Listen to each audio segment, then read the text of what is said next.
غوث پاک کی بارگاہ میں ایک شخص آتے ہیں اور آنے کے بعد کہتے ہیں یا غوث الثقلین مجھے بیٹا نہیں ہے اور مجھے بیٹا چاہیے۔ میرے غوث نے فرمایا تیری قسمت میں نہیں ہے، تیری قسمت میں نہیں ہے۔ اس نے کہا حضور اگر قسمت میں ہوتا تو آپ کے پاس کیوں آتا؟ مانگنے والے تو ایسے ہی آتے ہیں نا، اور جو ایسے مانگتے ہیں انہی کو ملتا ہے، جو ایسے مانگتے ہیں انہی کو ملتا ہے۔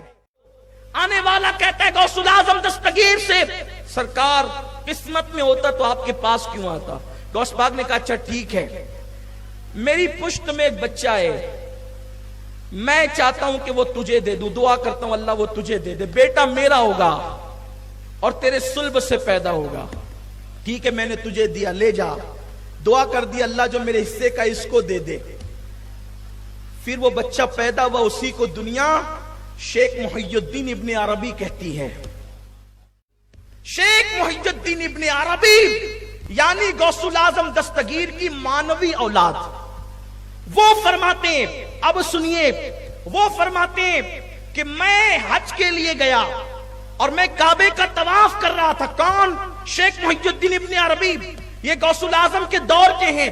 غوث پاک کی بارگاہ میں ان کے والد آئے تھے بیٹا مانگنے کے لیے، غوث پاک کی دعا سے پیدا ہوئے، غوث پاک نے ان کو مانوی اولاد کہا۔ خود اتنے بڑے مرتبے پر فائز ہیں کہ صوفیہ کے سردار کہے جاتے اپنے دور کے اندر۔ وہ فرماتے ہیں میں حج کے لیے گیا اور جب حج کے لیے گیا کعبے کا طواف کر رہا تھا، بھیڑ بہت تھی، اسی بھیڑ کے اندر میں نے دیکھا ایک بندہ کعبے کا طواف کرتے ہوئے آیا اور لوگ ہٹتے جاتے تھے اور وہ آگے بڑھتا جاتا تھا، لوگ ہٹتے جاتے تھے وہ آگے بڑھتا جاتا تھا اور آسانی سے طواف کرتا جاتا تھا۔ میں نے سوچا اس کے اندر جسم ہے کہ نہیں کہ یہ روح ہی طواف کر رہی ہے۔ جب طواف مکمل ہوا تو میں نے اس کو سلام کیا، اس نے کہا وعلیکم السلام یا محی الدین ابن عربی۔ اس وقت میں نے پوچھا حضرت آپ جانتے ہیں اس دور کا غوث کون ہے؟ کیونکہ ہر دور میں غوث ہوتا ہے، یاد رکھنا ہر دور میں ولیوں کا سردار غوث ہوتا ہے، لیکن غوث الاعظم اب کوئی نہیں ہو سکتا، اب غوث اعظم کوئی نہیں ہو سکتا۔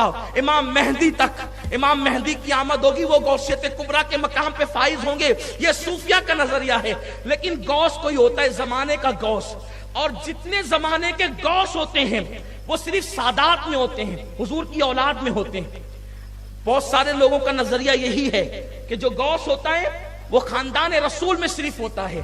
بعض لوگوں نے اس کے علاوہ بھی تحقیق کی ہے، میں کسی کی تحقیق کا منکر نہیں، لیکن بات جو کہہ رہا ہوں اپنے ذوق کی وہ یہ ہے۔ تو اس وقت شیخ محی الدین ابن عربی نے جو کعبے کا طواف جلدی جلدی کر رہا تھا اور لوگ ہٹتے جاتے تھے، ان سے پوچھا حضرت غوث کون ہے اس زمانے کا معلوم ہے آپ کو؟ تو اس نے کہا کہ ہاں معلوم ہے۔ فرمایا اس زمانے کا غوث میں ہوں۔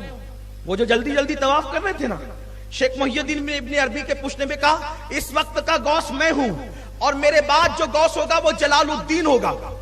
شیخ محی الدین ابن عربی سے کہا ابھی تو میں غوث ہوں، میرے بعد جو غوث ہوگا وہ جلال الدین ہوگا، اور اس کے بعد جو غوث آئے گا وہ سید محمد اشرف جہانگیر ہوگا۔ ابھی پیدا بھی نہیں ہوئے غوث حضرت مخدوم اشرف جہانگیر سمنانی، یعنی غوث وقت، اسی لیے دنیا ان کو غوث العالم کے لقب سے جانتی اور پہچانتی۔